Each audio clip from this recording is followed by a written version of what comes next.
Let me guess. You've thought at least one of these thoughts very recently. So maybe you've said, I just need one more person. Or if we just hire someone who's good, this will all come down. Or the really honest one, I don't know if we can afford to hire, but I also don't know if we can sustain this pace much longer. My friends, if that is you, you don't have a hiring problem.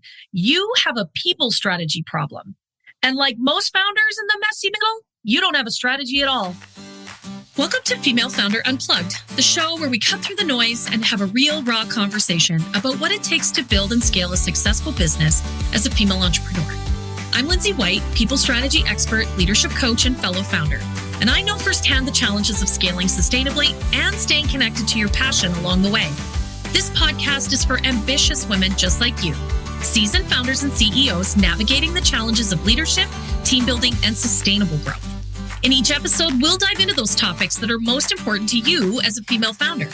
You'll hear honest, no BS conversations about building, growing, and leading a team and culture so that you can grow without losing yourself in the process.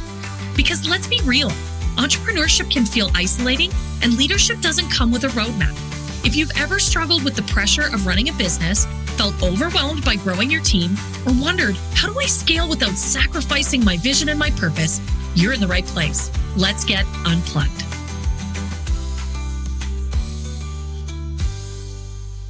All right, my friends, welcome back. I'm super pleased to have you here for another episode of Female Founder Unplugged. This is where we get real about what's going on for you and for your business. And today, what we're talking about is the people strategy that you have been avoiding. And I know you have. And why it's actually making this messy middle, this place where you're scaling in your business, feel extra sticky right now. So let me describe this a little bit. This is the way that most teams are actually going to get built.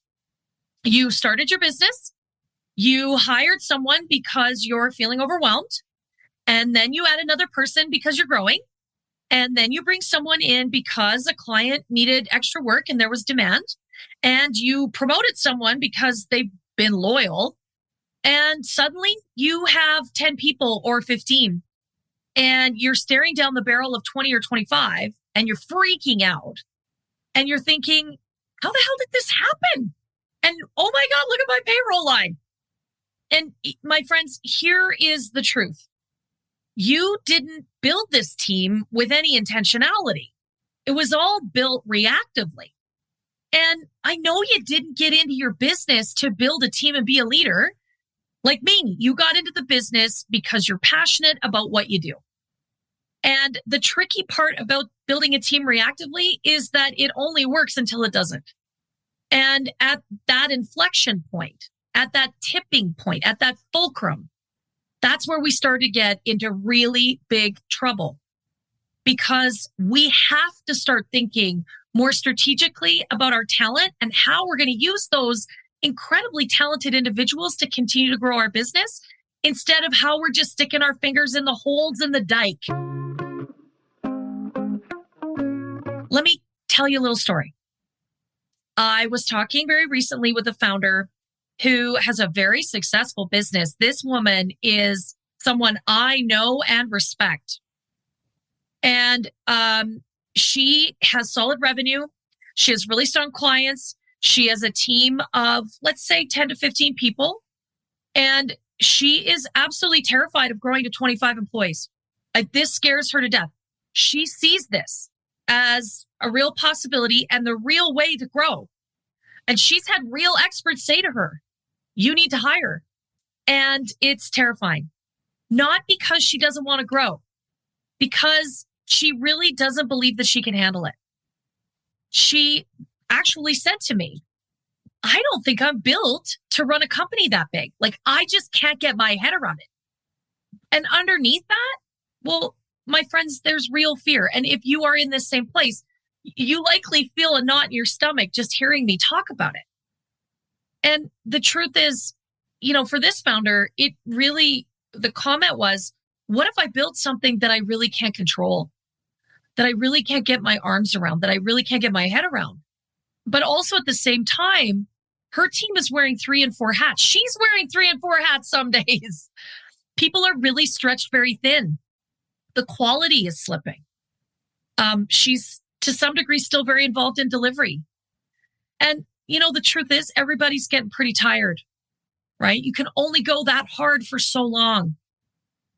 But hiring in these spaces, if you recognize yourself here, hiring feels scarier than burnout. And that's pretty sad, actually.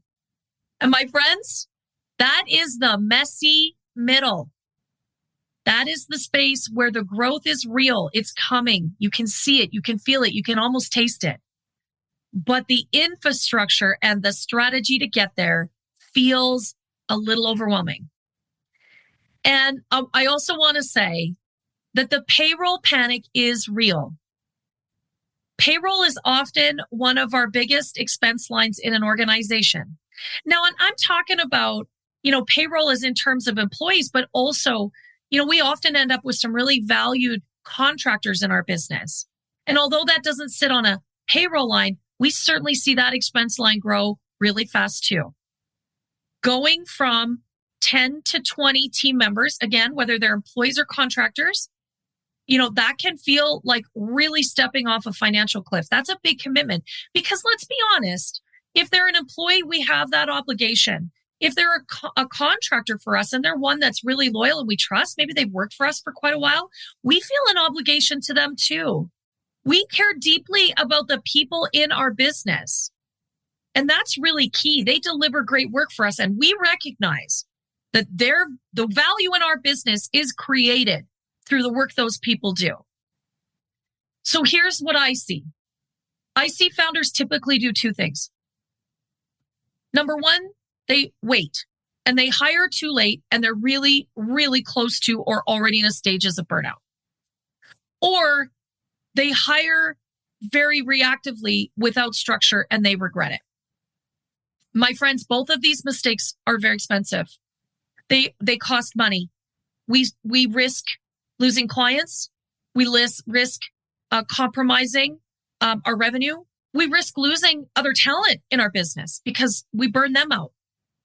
There's emotional expensiveness here. Like there's an emotional cost, right? Because we are exhausted and overwhelmed and we can't show up in our business and be the creative leader that we need to be. We can't set an effective vision, but we also pay a price in our families.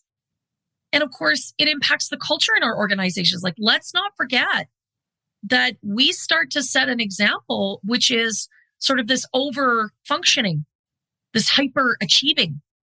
And what that does is makes others feel like they have to do that and they perhaps can't sustain that or are unwilling to do that. And then they leave our business, right? And we lose really great talent.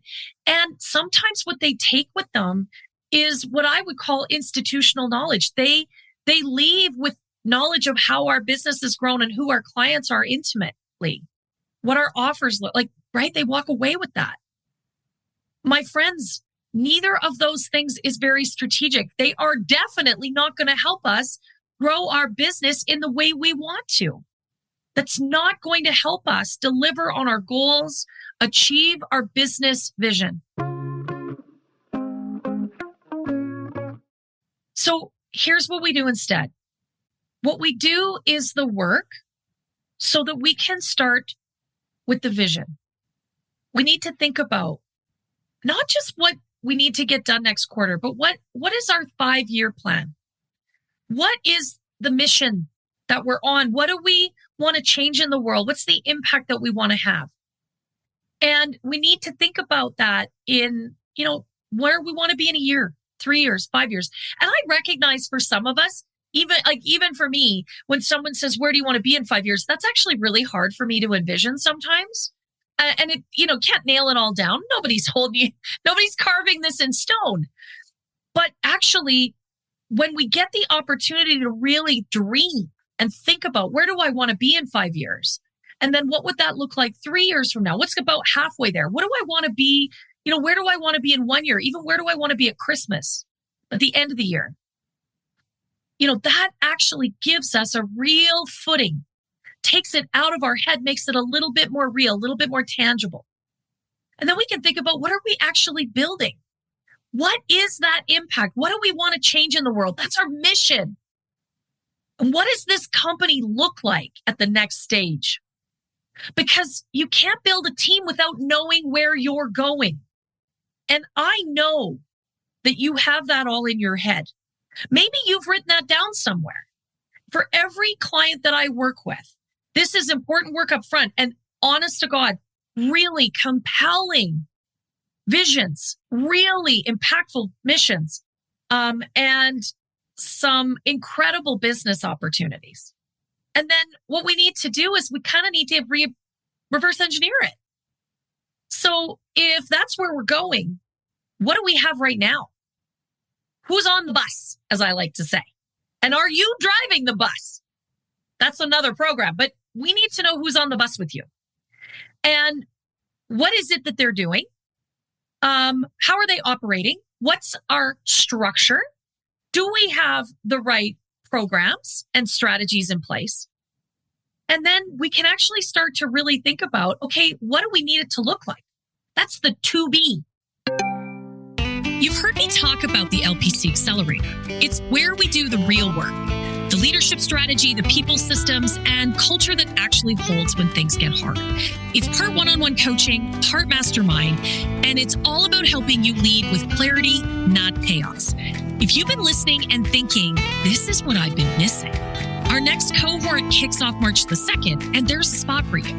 If you want to grow without burning out, this is the room to be in. You can send me a DM today to learn more or check out the link in the show notes and it'll take you right to the page. So things like, how does our org structure need to look different to support this new vision, to get us to that amazing place in 5 years? What are the roles that are required? Right? Even very simply, like, what do we need to be doing differently in 6 months to deliver this work for our clients? What are the outcomes that those roles are going to drive? And, what is it tied to in our business plan? Because when we can envision how every role in our organization impacts the goals we're trying to achieve, that's really powerful. Now, what we can do is we can start to think about what are how do we measure success? I mean, in lots of big businesses, they talk about KPIs, key performance indicators. That's awesome. If you want to talk about it that way, great. But I think we can talk about what's going to create success. How does the success in this role eventually end up potentially driving revenue? These are really key questions to ask. And when we have clear answers, we can actually go and say to our team, whether they're in our business now or in the future, hey, this is the work I need you to do so that we can get to that place in the business. Let's talk about how we're going to get it done. And here's where things can get a little uncomfortable, my friends. When we do this strategic work, when we have a real clear vision, mission, we've talked about the values and the culture, we really have connected with the business plan in the short term and the long term. And we look at what your org design looks like today. Who's on the bus, right? What does your org structure look like? What are the roles? Who's doing what? Sometimes we discover that there are roles that don't need to exist anymore. Or we actually discover that there's a role and there's actually 4 jobs being done under that one role. And that can be really, really difficult for people because sometimes 2 of those things are very strategic and 2 of those things are very tactical. And their brain every day is going back and forth and back and forth and back and forth. And that transition is tricky. Well, no wonder people are overwhelmed. No wonder we're struggling with execution because we don't have the strategy clear or we're stuck in between which one to do first. This is where we create the mess in the messy middle. And when you as the business owner can get clear on what is the strategy, how you are going to connect the talent all the way through to the business plan. When you have that clarity, you can share it with others. And when they have that clarity, they can execute better for you. And we can make better recruitment decisions because we can really identify We need these things done. This is what the role looks like. This is who would really function really highly and really love this work. Now we can go find that person for you. It's simple in the explanation. It can be a little more tricky to get under the hood, but doing this work, this is solid gold. And where do we do this work? We do this work in the LPC Accelerator, right? This is what we understand. We start with strategy so that we actually understand what does that look like. And then we build a roadmap to execute so that we know exactly what we need to do and when we need to do it and how we're going to get it done. And then we can do it together. And here's the part that I love, is sharing about another accelerator client who did this work early, because that's when this is most effective. What we did was we built her people strategy right at the beginning of our time together. Not because she's in crisis, but because, she really recognized that there was significant growth already happening and more to come. How exciting is that?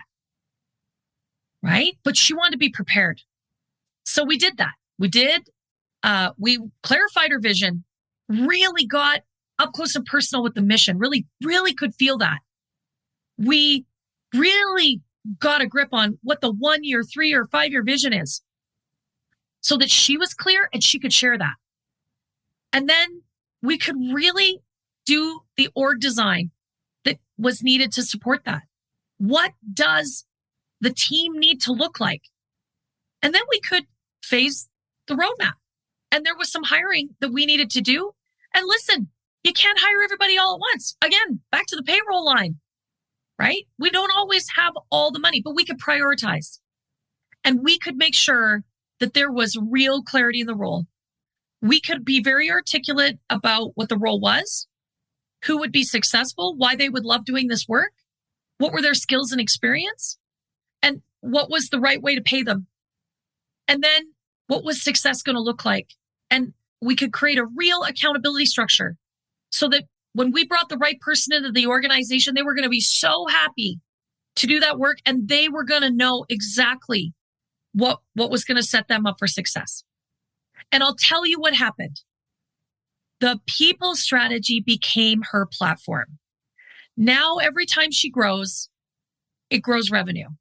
Every time she considers a new hire, adding someone to the team, whether it's an employee or a consultant, she knows where that direct line goes. And she goes all the way back to the people strategy as that foundational document. It's not just collecting dust. It is a living roadmap in her business. And she uses it to decide when to hire, to clarify the outcomes that she needs, to reorganize when the growth accelerates, because your business is a living, breathing thing. It's helped her now evaluate performance. So now what we are able to do is leverage that people strategy into a performance management system. So now she knows when to and how to help people understand how they're performing. We all want to know that. That helps us grow. And now she makes really confident decisions that impact her bottom line, whether it's the payroll line or the consultant line. So instead of asking, can we afford this? She asks, does this role drive the next stage of growth? And my friends, that's a completely different level of leadership. It changes how she moves. She's calm, she's strategic, she's confident. And that is the CEO move.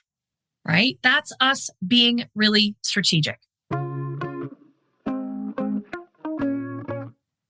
So let me make this practical for you, because you're probably thinking, great, Lindsay, that's awesome, but I don't know how to do that. So here's the thing. You need to think about, are you hiring when you're desperate and being reactive, or are you hiring when you're being strategic and thinking ahead? Can you clearly articulate how each role ties to a measurable business outcome? Or is it just because you need more capacity in the system? Are you really thinking about how many hats people are wearing? And maybe the question is, do you even know? There may be a conversation here. Maybe you see someone that is flat out, but you're actually not sure exactly what they're doing. It's time to get clear on that. And if you don't have a hiring roadmap, that looks 12 months in advance as part of your business plan, right? Because if you're not resourcing the growth properly, that's going to be problematic. So if you don't have these things or haven't thought about these things, my friend, you need a people strategy. And that is tricky. You need to do that work. It's going to be very critical, especially if you are already in that messy middle, if you are already feeling the burn, a little bit of overwhelm, a little bit of anxiety, you're running pretty flat out. I know how that feels, my friends. I just want to say to you, I'm doing this work right now myself. Like I'm practicing what I preach. So here is the real shift. And I want you to ground into this. When you build a real people strategy, you're going to stop hiring from fear and from overwhelm. You're going to stop second guessing yourself. You're going to stop sort of hoping it works out, because hope is not a strategy. You're going to start moving with more intentionality. You're going to start making decisions you feel really confident in. And your team is going to understand where they fit in the structure and the strategy and the growth. And they're also going to understand what it is they own and what they're accountable for. And you're going to understand what you own and what you're accountable for and where you might need to elevate. And the business is going to stop feeling like it's held together with peanut butter and duct tape. Like the wheels could fall off at any moment. The real shift is being able to look at your business and say, this makes sense. I've got this. So this is actually the P, as in Peter, as in people strategy, in the LPC Accelerator. And inside the accelerator, this is some of the foundational work we do. We build your talent roadmap. We connect every role in the business to the outcomes. We clarify the ownership and accountability. And we design a structure that supports your culture, not suffocates it. So that when the growth really starts to come, you're ready, your team is ready, and you're not left scrambling. So let me ask you something. If your revenue grew 30% this year, if your revenue even grew 10% this year, could your team and your structure support it? Could you support it? Or would you just have to work harder, grind it out, longer hours? And your team, just more demands, more activities, more accountability. Because, my friends, this is the difference between growth and scale. And this is the work. This is the strategic work that is going to enable you to grow your business with intention and with strategy. And it's going to enable you to actually step into that CEO and role and really own it. If you're ready to do the work, the LPC Accelerator is the place to start that. And we'll put a link in the show notes. And one of the things I always offer is an opportunity to connect with me and talk about that. We can start with the strategy and we can go from there. And I really appreciate you listening to this conversation today. It's so critical. And I hope it's gotten to you at the right time, my friends. So until next episode, lead with heart, grow with purpose, and stay high voltage. Thanks for tuning into this episode of Female Founder Unplugged. If today's conversation resonated with you, I'd love to hear your thoughts. Connect with me on Instagram at High Volt Leadership and send me your questions or let me know your biggest takeaway. Looking for more strategies on scaling your business, building a powerhouse team, or leading with confidence? Head over to highvoltageleadership.ca or follow me on LinkedIn for exclusive content, resources, and special offers just for listeners. Until next time, keep leading, keep learning, and remember, the real magic happens when you're unplugged. This podcast is produced, mixed, and edited by Cardinal Studio. For more information about how to start your own podcast, please visit www.cardinalstudio.co or email Mike at mike@cardinalstudio.co. You can also find the details in the show notes.